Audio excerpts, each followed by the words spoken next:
प्यारे दोस्तों, बहुत बहुत स्वागत है आपके अपने चैनल यूजीसी नेट साहित्य दर्पण में। तो फ्रेंड्स, आज की क्लास में इकाई 6 में उपन्यास विधा हमारी लगी हुई है। उन्हीं उपन्यासों में से जो पाठ्यक्रम पर आधारित हैं उन्हीं से कुछ महत्वपूर्ण प्रश्नोत्तरी संग्रह लेकर आई हूँ, जो कि एग्जाम की दृष्टि से बहुत ही महत्वपूर्ण है। तो टाइम को ज़्यादा वेस्ट ना करते हुए चलिए हम चलते हैं अपने प्रश्नोत्तरी की ओर। और कहना चाहूँगी वीडियो आपको पसंद आए तो लाइक ज़रूर कीजिएगा। तो देख लेते हैं अपने प्रश्नोत्तरों को। पहला प्रश्न है, स्त्री पुरुष से उतनी ही श्रेष्ठ है जितना प्रकाश अंधेरे से, यह कथन किसका है? तो इसका जो फ्रेंड्स राइट आंसर है, इसका राइट आंसर ए है। यह कथन मेहता का है। फिर हमारा दूसरा प्रश्न है, जिसे डेमोक्रेसी कहते हैं वह व्यवहार में बड़े बड़े व्यापारियों और जमींदारियों का राज्य है, यह कथन किसका है?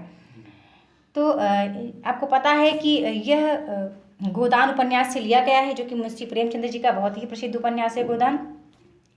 तो इसका जो करेक्ट ऑप्शन है बी नंबर ऑप्शन करेक्ट है, मिर्जा खुर्शीद हैं। और बता दूं फ्रेंड्स कि गोदान उपन्यास में लगभग 70 पात्र हैं। तो इसमें पात्रों की संख्या बहुत ज़्यादा है। तो मिर्जा खुर्शीद ने यह वाक्य कहा है। फिर चलते हैं अगले प्रश्न की ओर। हमारा प्रश्न नंबर 3 दिया गया है कि गोदान में गांधी और मार्क्स को प्रेमचंद्र ने घुला मिला दिया है, यह कथन किसका है? तो इसका जो करेक्ट ऑप्शन है फ्रेंड्स, इसका करेक्ट ऑप्शन ए नंबर सही है। बच्चन सिंह ने ऐसा कहा है गोदान के संबंध में। फिर चलते हैं अगले प्रश्न की ओर। हमारा अगला प्रश्न दिया गया है, प्रेमचंद्र पूंजीवाद यथार्थवाद के रचनाकार हैं, यह कथन किसका है? यानी किस विद्वान ने कहा है कि प्रेमचंद्र पूंजीवाद यथार्थवाद के रचनाकार हैं? तो इसका जो करेक्ट ऑप्शन है वो बी नंबर ऑप्शन करेक्ट है। शिवदान सिंह चौहान ने ऐसा कहा है। फिर चलते हैं अगले प्रश्न की ओर। हमारा अगला प्रश्न दिया गया है कि मेरी कामना है कि तुम जीवन में बहुत बड़े लेखक बनो, यह कथन किसका है और किसके प्रति है? तो फ्रेंड्स, इसका जो करेक्ट ऑप्शन है बता दूं, बी नंबर ऑप्शन करेक्ट है। शशिका शेखर के प्रति यह कथन है कि मेरी कामना है कि तुम जीवन में बहुत बड़े लेखक बनो। फिर चलते हैं अगले प्रश्न की ओर। हमारा अगला प्रश्न दिया गया है, प्रश्न नंबर 6 है, नारी केवल माता है और इसके उपरांत वह जो कुछ है वह मातृत्व का उपक्रम पात्र है। प्रेमचंद्र ने यह विचार अपने किस उपन्यास में व्यक्त किए हैं? तो फ्रेंड्स, इसका जो करेक्ट ऑप्शन है वो ए नंबर ऑप्शन करेक्ट है। गोदान उपन्यास में ऐसा प्रेमचंद्र ने व्यक्त किया है। फिर अगला प्रश्न देखते हैं। अगला प्रश्न है, शेखर कोई बड़ा आदमी नहीं है, वह आदमी भी नहीं है, वह जागरूक, स्वतंत्र और ईमानदार है, यह कथन किसका है? तो इसका जो करेक्ट ऑप्शन है वो बी नंबर ऑप्शन करेक्ट है। यह अग्जेय जी ने कहा है। अग्जेय जी ने शेखर एक जीवनी उपन्यास के उपन्यासकार भी हैं। फिर चलते हैं अगले प्रश्न की ओर। हमारा अगला प्रश्न दिया गया है कि नारी शरीर देव मंदिर की भांति पवित्र है, यह किस उपन्यास का वाक्य है? तो इसका जो करेक्ट ऑप्शन है फ्रेंड्स, इसका करेक्ट ऑप्शन है बी नंबर इसका करेक्ट ऑप्शन है सी नंबर, बाण भट्ट की आत्मकथा से यह लिया गया है। उसके जो उपन्यासकार हैं वो आचार्य हजारी प्रसाद द्विवेदी जी हैं, बाण भट्ट की आत्मकथा की। चलते हैं अगला प्रश्न देखते हैं। अगला प्रश्न है, बाण भट्ट के गुरु का नाम क्या था? तो इनके जो बाण भट्ट के गुरु का नाम था भर्ग शर्मा। फिर हमारा अगला प्रश्न है, शेखर में मेरापन कुछ अधिक है, यह कथन किसका है? यह कथन ऐसा किसने कहा है? तो इसका जो करेक्ट ऑप्शन है अग्जेय जी ने ऐसा कहा है कि शेखर में मेरापन कुछ अधिक है। फिर चलते हैं फ्रेंड्स अगले प्रश्न की ओर। हमारा अगला प्रश्न दिया गया है, मैंने तुम्हारा नाम कलंकित किया था पर तुमने मान रख लिया है।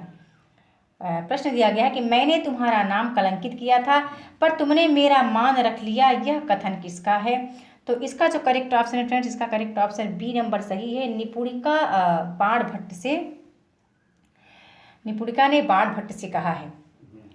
फिर चलते हैं अगले प्रश्न की ओर। अगला प्रश्न हमारा दिया गया है, मैला आंचल की कथा किस अंचल से जुड़ी हुई है? तो इसका करेक्ट ऑप्शन बी नंबर सही है। बिहार का पूर्णिया जिले से यह जुड़ी हुई है मैला आंचल की कथा। फिर चलते हैं अगले प्रश्न की ओर। हमारा अगला प्रश्न है, तुम मेरे देवता हो, मैं तुम्हारा नाम जपने वाली अधम हूँ, यह कथन किसका है? तो यह कथन ऐसा कहा है, इसका जो करेक्ट ऑप्शन है वो सी नंबर ऑप्शन करेक्ट है। निपुणिका ने कहा है। निपुणिका ऐसा बाण भट्ट से कहती है। फिर हमारा अगला प्रश्न दिया गया है, प्रेमचंद्र के साहित्य पर सर्वत्र शिव का शासन है, सत्य और सुंदर शिव के अनुचर होकर आते हैं, यह विचार किस समीक्षक का है?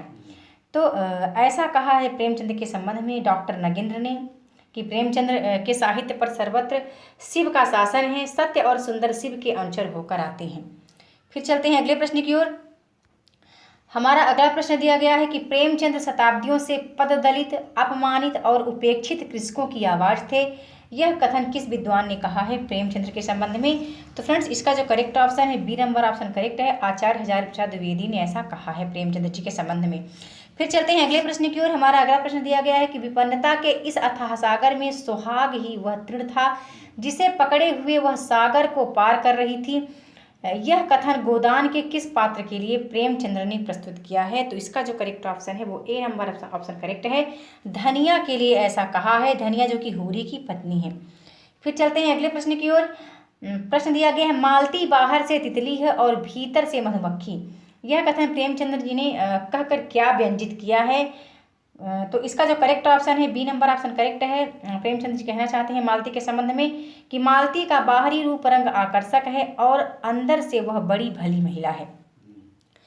फिर चलते हैं अगले प्रश्न की ओर। हमारा अगला प्रश्न दिया गया है प्रेमचंद के उपन्यासों की प्रमुख विशेषता बतानी है। तो इसका जो करेक्ट ऑप्शन है वो सी नंबर ऑप्शन करेक्ट है। प्रेमचंद के जो उपन्यास है फ्रेंड वो आदर्शोन्मुखी और यथार्थवाद पर आधारित हैं। फिर चलते हैं अगले प्रश्न की ओर। हमारा अगला प्रश्न दिया गया है कि आपका बंटी उपन्यास में किस समस्या का चित्रण किया गया है? तो इसका जो करेक्ट ऑप्शन है वो बी नंबर ऑप्शन करेक्ट है। तलाकशुदा दंपत्ति के बच्चों की समस्या को इसमें दिखाया गया है आपका बंटी उपन्यास में।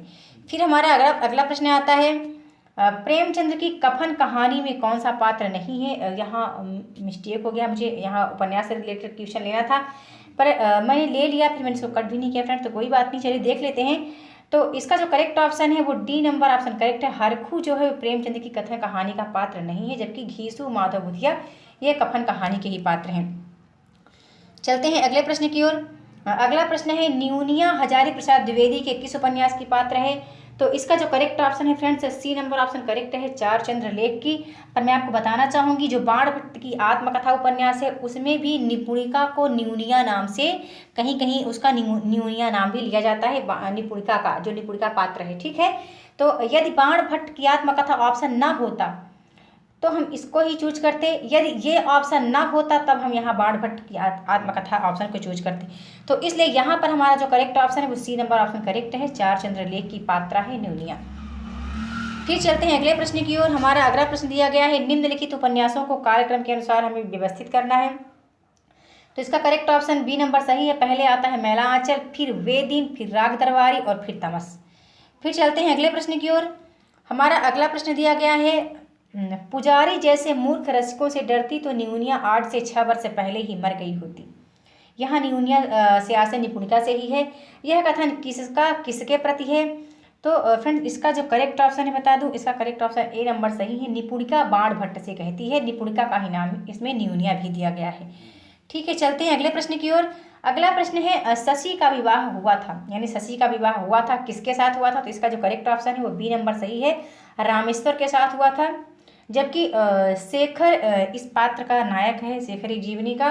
शेखर शशि से प्रेम करता है लेकिन विवाह जो होता है वो रामेश्वर से ही होता है शशि का। चलते हैं अगले प्रश्न की ओर। अगला प्रश्न दिया गया है प्रेमचंद्र के किस उपन्यास में नारी की आभूषण प्रीता के दुष्परिणाम दिखाए गए हैं?